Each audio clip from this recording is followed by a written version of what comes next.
What do King Henry VIII and Kim Jong-un have in common? They are both totally obsessed with their poop. King Henry VIII had a member of his royal court known as the Groom of the Stool. This individual's job was to liaise with the royal doctor about the king's health through his bowel movements. And believe it or not, this was actually a cherished role inside the royal court because it offered unparalleled access to the monarch. Kim Jong-un takes it a step further, traveling with his own private toilet everywhere he goes. As one North Korean defector revealed, the supreme leader takes this extreme privacy measure to protect information about his health from falling into enemy hands. What these two notorious leaders both understood is that your waste has wisdom. So, who am I, and why do I know so much about the bowel habits of tyrants and world leaders? My name is Scott Hickel. I am 32 years old. I'm an engineer by education and an entrepreneur by profession. 2 years ago, I started building AI-powered toilet cameras to shed light on the gold mine of wisdom in our waste. Becoming a poop expert was never part of my life's plan. But now, it is my purpose, my calling, and my greatest passion. One of my favorite things about poop is how universal it is. Everyone has a poop story. And if you don't, just give it some time. And we have all walked out of the bathroom at some point wondering, am I okay? My first call at the start of this journey was to my mom. She's a geriatrician, a doctor for aging adults.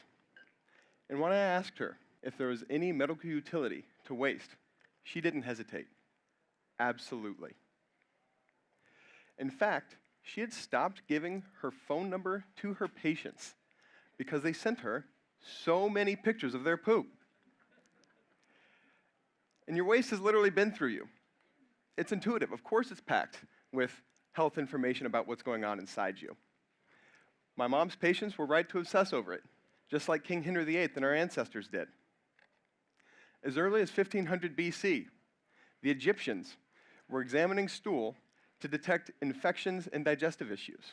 Traditional Chinese medicine and Ayurvedic medicine from India both place a heavy emphasis on stool observation as a key tool for identifying imbalances in the body.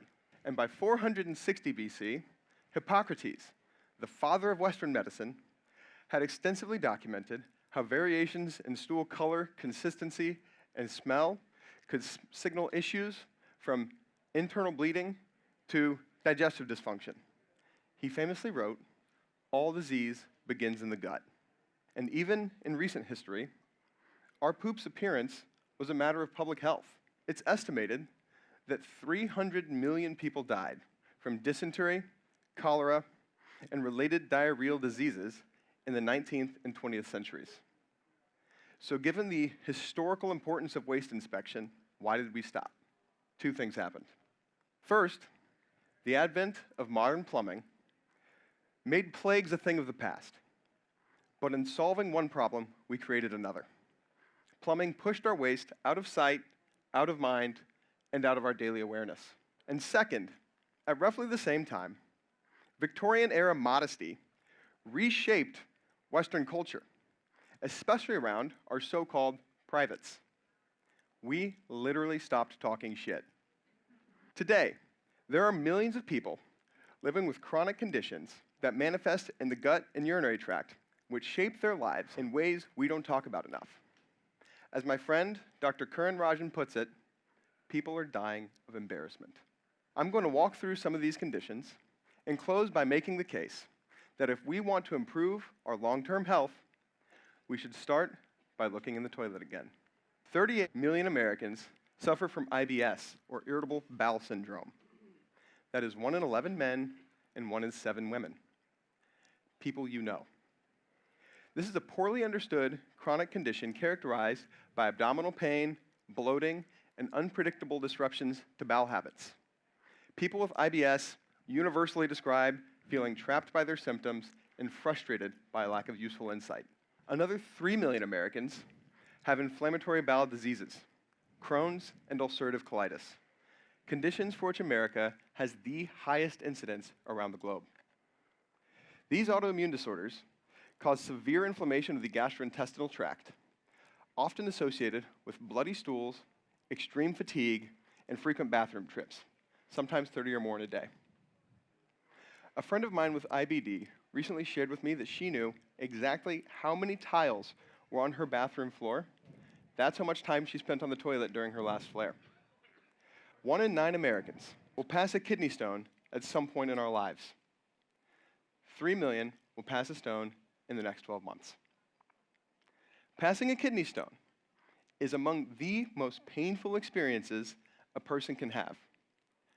Medical surveys consistently put the pain somewhere between childbirth and shot by a gun.